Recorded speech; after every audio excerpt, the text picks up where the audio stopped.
La problématique qu'on a aujourd'hui, c'est la précarité énergétique. Et donc ça, c'est quelque chose qui aujourd'hui touche de plus en plus de familles qui sont de plus en plus précaires. On a de nombreuses pertes d'emploi. La précarité s'installe donc de plus en plus dans nos familles. Et à côté de ça, on a les charges qui augmentent de plus en plus, notamment l'eau, l'électricité et le gaz. Donc ça, c'est quelque chose aujourd'hui qui est très difficile.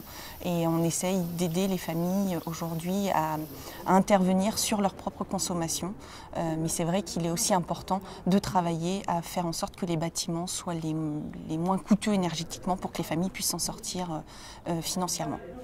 Donc le GAST est un groupe d'adhérents qui est essentiellement composé d'anciens du bâtiment ou de gens, disons, en fin d'activité dans le bâtiment, qui se réunissent pour accompagner les salariés de la MOI de Un Toit pour tous, pour voir avec eux comment, j'allais dire, faire au mieux les réhabilitations. Alors notre objectif par rapport à ce projet, c'était de créer des logements qui soient économes en charge pour les locataires et de démontrer comment on pouvait atteindre des performances énergétiques, notamment en matière de réhabilitation.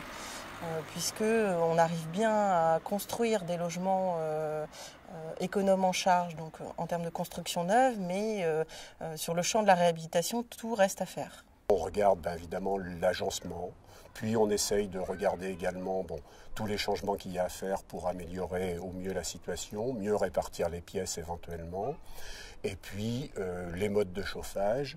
Et depuis de plus en plus maintenant, on regarde également au niveau de l'isolation ce qu'il est possible de faire.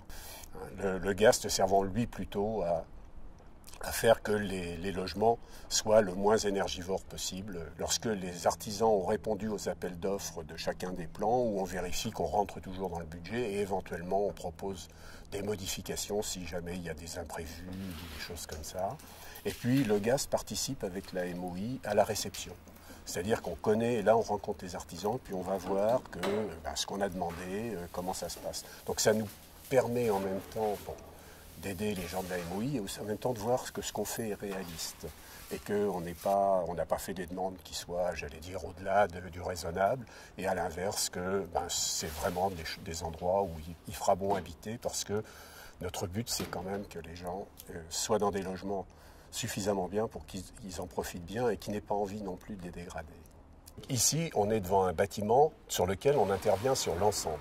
Donc on avait la possibilité, de pouvoir l'isoler par l'extérieur, isoler les combles et les sous-sols sans problème, sauf le coût, de faire à l'intérieur la répartition des pièces au mieux pour remplir un peu le cahier des charges qu'on se donne par rapport au logement que l'on offre. C'est-à-dire ici, on a pu faire un grand logement et un petit logement.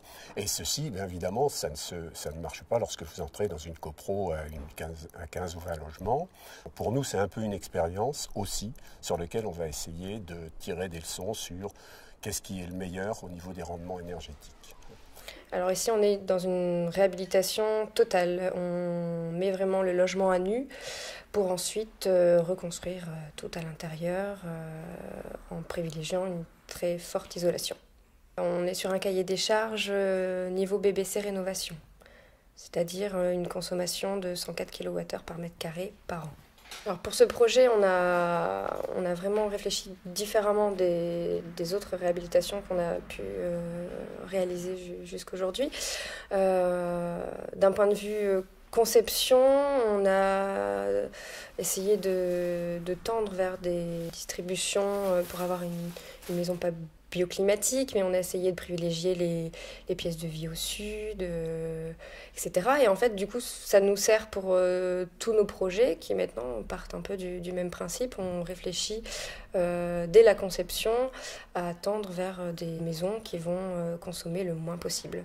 Donc ce projet nécessite un suivi de chantier un petit peu particulier parce que ça va au-delà d'un suivi de chantier classique où on vérifie qu'on est bien dans les plannings, etc.